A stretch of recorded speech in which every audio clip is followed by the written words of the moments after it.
I walked in on my fiancé in the living room, holding my mother's hands and whispering words so intimate I felt like I'd stepped into someone else's nightmare.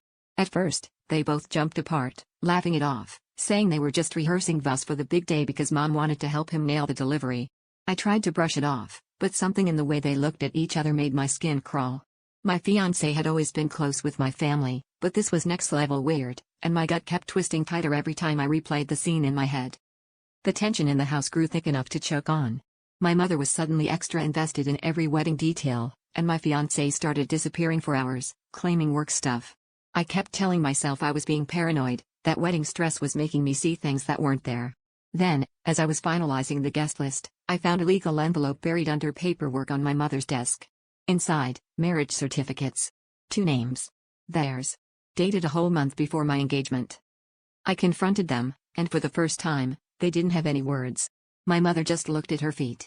My fiancé tried to stammer out some explanation about not wanting to hurt anyone and things getting complicated.